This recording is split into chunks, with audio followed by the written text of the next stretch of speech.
Okay, and the next news story for this week. Well, it's a game that we've taunted and booed until our throats are sore, to paraphrase Homer Simpson, but it is Batman Arkham Knight on Switch, which has been patched.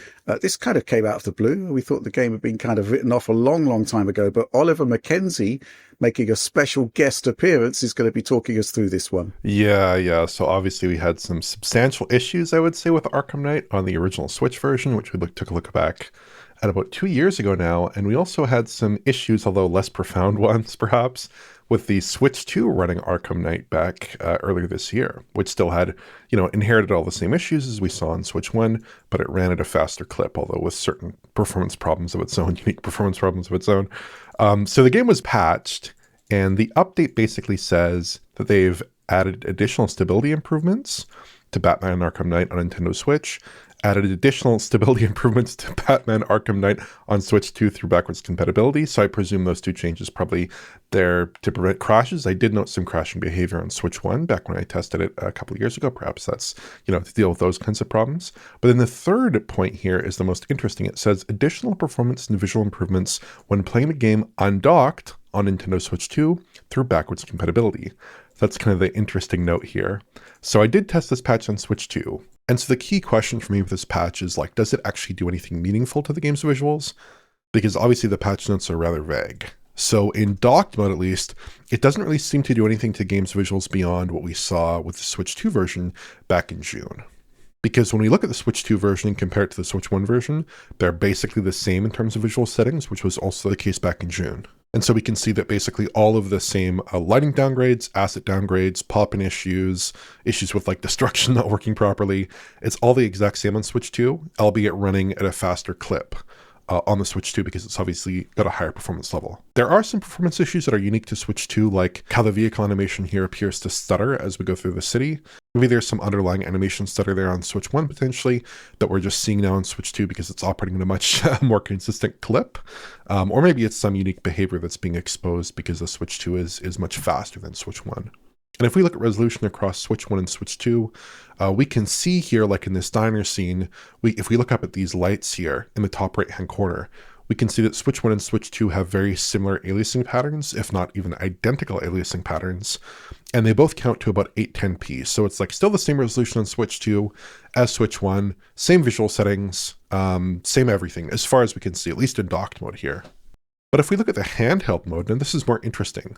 So the handheld mode actually now appears to have a much higher resolution than the Switch 1 version. Before, on the original Switch, it ran at 540p, and now it's running at about 720p. So the game looks much crisper, much sharper, more detailed, a much nicer visual experience, or at least substantially nicer visual experience on the Switch 2's display, just in terms of that visual clarity and the amount of detail that's being resolved in any given shot. And if we compare that against the Switch 2 version docked, it's not exactly the same, but it's pretty close in terms of the aliasing level, in terms of the overall detail level that's being resolved. It does look pretty similar, but just slightly softer, slightly chunkier, slightly less defined, but it is overall pretty similar to that Switch 2 docked experience. And that's kind of interesting because when I looked at the patch notes, I kind of just assumed they'd bring over the docked mode settings to the portable mode, and that doesn't actually seem to be the case. There is a small resolution divergence between docked mode and portable mode. I'm not exactly sure why that is. You'd think maybe it'd be simpler just to have one profile for both modes there, but at least that's the way that it is currently. So my conclusion here is that it's really important to just read the patch notes and determine what's going to happen based on those patch notes. That's usually a pretty reliable indicator of where the game will be. Because they said that portable mode would be improved on Switch 2, and that's basically all that's happened, and they didn't indicate some wider change, some Switch 2 edition kind of change, some broader improvement to asset quality, to lighting quality, to any of the various graphical effects that have been pruned out of the game. There's no indication that any of that has changed, and at least as far as I can see in my own playthrough on Switch 2 here, it does appear very similar to that Switch 1 code. Just enhanced a little bit in handheld mode, and that is appreciated, I suppose, but it's still kind of a broken port. It still has a ton of problems. It still looks pretty awful, I think, even on Switch 2 with its higher performance level. It'll take a lot to get this game to acceptable shape for a Switch 2 game. It's really just that handheld mode experience that's been improved somewhat, but it's still not an experience that I would recommend on the whole. I think they also did some updates to fix progression as I understand. Oh, really? And that may have been the November update, but like there was a point where basically the game would get soft locked. You could not complete it. And apparently you can now do that, which is important. Useful. Indeed. I mean, it's a continuingly sad story, isn't it? If sort of unrealized potential. I think on the Switch 1, the game was probably just too ambitious for that particular platform. But Switch 2, I mean, why not have like a sort of perfectly reproduced version of the PlayStation 4 edition with DLSS to solve the anti-aliasing issue? And that's actually been one of the interesting things about Switch 2 is that we've seen DLSS introduced into titles that haven't had DLSS before. And the improvement has been like quite remarkable. But looking at this, a lot of the issues that were inherent to the original version, I mean, there's no enhancement at all on Switch 2. The texture quality, for example, is just, lamentable. The aliasing issues are just highly problematic. Yeah, many thanks for actually going back and taking a look at it, though, Oliver, because, we sort of keep hoping for a miracle with these patches, but it doesn't really ever seem to happen, does it? Alex, what do you think? Yeah, this game is cursed to not have very many good versions, apparently. The PC original, which we all know and love, hate, I guess, Rich especially, maybe, given his coverage over it over all these years. But here it feels like, I'd imagine that, like you were saying, that a PS4 quality should totally be within reach of the Switch 2, if not higher in a number of key areas. So it is a bit of a shame that this isn't actually a custom Switch 2 version from the ground up or anything like that. It's just going to be patched, maybe in the future. Yeah, Oliver? It's kind of a shame, too, because I kind of expected there to be more work going on with this game in general, because obviously in Jensen's Prophecy, the infamous GeForce Now leak, we had some report of, I think, a Batman Arkham Knight RTX, something like this, along those lines, which seemed promising. That seemed like, maybe a next-gen PC version, maybe next-gen version for current-gen consoles now. Maybe even, something for Switch. Obviously, when I saw the Switch version, I assumed maybe this is piggybacking off of work to get Batman running on more modern platforms. Maybe there's some ongoing work on this title, but it turns out that's basically absent. And I totally agree. This is a game that actually seems like it would have been at least a good experience, could have been a good experience on Switch 2. But in general, this whole porting effort seemed very flawed in a number of ways. Like even the 360 era Batman titles, Batman Arkham City and the original Batman Arkham Asylum, those games had some issues on Switch 2 with notably low frame rates, certain issues here and there. So in general, this collection did not seem the highest quality, and it remains so, unfortunately.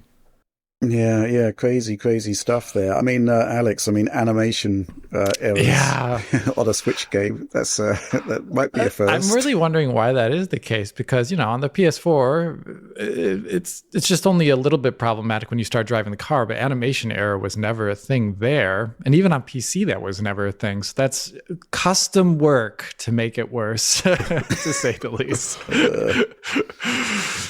Oh dear. Well, we can only hope that moving into 2026, somebody realizes that there's actually a brilliant game here that should be modernized for modern systems. Crazy thought, though, right, John? I mean, I would love it, but given what's happening with WB right now, oh gosh, I wouldn't hold my breath. You know what I mean? Yeah. Like when you just look at the business situation, I'm kind of fearful for all of these games and all of the WB studios at this point. Like clearly they're not making the money that whatever their potential new holders want.